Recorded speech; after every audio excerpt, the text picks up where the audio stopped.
This is the vlog for November 29th, 2020. It's 7:38 p.m. and the kiddo is in the bath and the hubs is playing poker online with his family on a Google Meet thing. So that's pretty cool. So his siblings and him get to hang out. I've made dinner, which was turkey soup leftovers from someone else's Thanksgiving, basically. The corpse from their turkey from a buy nothing gal and the odds and ends that we had of veggies in the fridge. Lots of fennel, some rice, some carrots, some zucchini, some onion.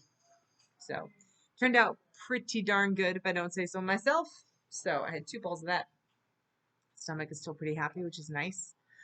Um, we went to the drive-in last night, so I didn't get to do any vlogging yesterday because we were very busy. Went to the drive-in. It started at 6:45, which is nice because we get home at like a decent hour. We saw the Croods 2. Um, we really wanted to see the Galaxy Quest and Clue double feature, but kid is repeating phrases, and I was reading a reminder, like a refresher, on Galaxy Quest, and there's a scene where an alien gets tortured. Spoilers. 15 years later, I don't even know. And that might have bothered the kiddo pretty significantly, as well as the language. So we decided not to go that route, went the Crudes 2 route instead. It was cute. It was exactly what I expected it to be. It was fun. Kiddo had fun. We had fun. We got out and did something. Today was all about building the foundation for the shed that is going in tomorrow. Um, it's yeah, it feels like it's going to be small now that I've made the foundation stamp out, but I'm thinking it's going to work fine. It is what it is, what it is at this point. Now it's actually good size because we can still park cars out there, and we have a safe place to lift where that's heated and lit and all this. So we get to paint it next week once it goes up. Kiddo goes back to school on Tuesday, which should be super fun for her. She's missing her friends a lot. It means I have to patch the butt of her suit tomorrow because she slid down a log branch and tore a couple holes in the butt of the suit. Butt of her waterproof suit for outdoor forest preschool. And it's getting rainy and wet and muddy, so yeah, I need to fix that one. But um, outside of not feeling great, things are doing pretty well. I think we've got the financial stuff balanced a little bit. Don't have any more Christmas decorations up really. Looking forward to it eventually, probably next week. It's my night to put the kiddo down, so I'll be getting her out of the bath as soon as I am done off of here. And she's just splashing around and playing. Um, yeah, things have been as things have been. They have been busy.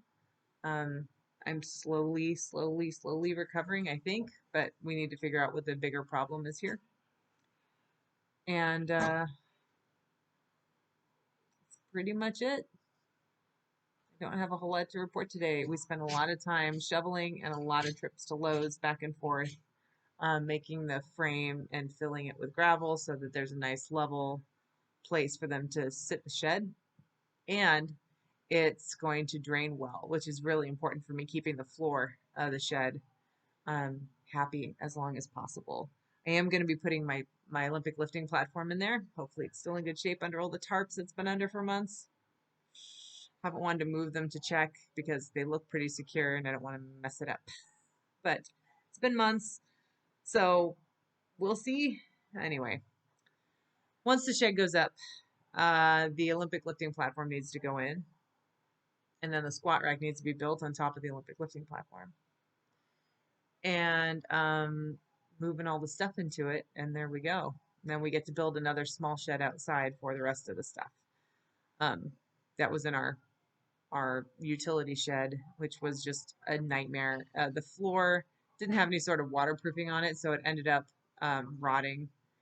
And that rot kind of seeped into the aluminum walls that they had, and animals were eating through. It was just gross. It was nasty. So things are progressing little by little by little. Looking forward to Christmas tree time. We always did a real tree when I was a kid. We used to go out to the tree farm, California, and cut one down. And it was really great memory that I have with my family. And so I've tried to kind of instill that with my kiddo. Um, but last year we did not have a Christmas tree because we went to Disney World, or well, on a Disney cruise. They had a Christmas tree, a very, very big one, and an awesome gingerbread house. So more than made up for us not doing one at home. And this year my husband mentioned a fake tree, and I just about scoffed. But I gotta admit, in the back of my mind, he might be onto something. I just hate the idea of taking them down and putting them together and all that jazz. But I don't know. I don't know. My nail's a little torn up from digging, raking, lots of gravel. One of my clients came over and helped get the foundation ready, which was really cool of her. She loves to work with power tools and work and stuff like that. And she knew that my ass is dragging, so she said she could help. And for someone like me to reach out for help and not be told no, that's a pretty big deal. So I really, really appreciated that she came out to kind of be an extra set of hands, and we finished it up in record time, aside from having to take like 4 trips to Lowe's to make sure we had everything we needed. It reminded me of when I did the carpets in this house. Well, we took out all the carpets in this house and put in like the plank linoleum flooring, and tearing up all the carpets. I did the demo myself to save some money because I had time. Uh, I learned a lot during that demolition. One thing I learned was that the concrete our house sits on underneath the carpet was not level, like at all. So that turned into many, many, many, many bags of self-leveling concrete, me mixing it out front, hauling the buckets back in the house, and then pouring it. So self-leveling concrete, once you mix it, has about a 15-minute lifespan before it will settle, and that's where it will dry. It was very, very hot that week too, so it made it dry even faster. Thank God I was a weightlifter because I ended up hauling in, you know, I don't know, 80-pound canisters or buckets full of concrete, 80-pound bags that I then made into concrete in these like 5-gallon containers. And then I dragged them in and poured them and spread it and then did it again and again and again and again and again. I think I used 13 bags. It was hard. So I was really glad to have a friend to help schlep and spread and all that today. Hey, Odin. Odin says, "Whoa, almost lost it. Hello." This is my hub's old submarine sweater.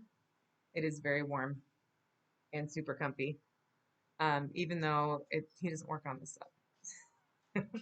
But we'll keep them around for now because they're super warm and comfy. Anyway, time for me to go read some bedtime stories. So today was pretty good. Tomorrow will be even better. My shed will be here tomorrow.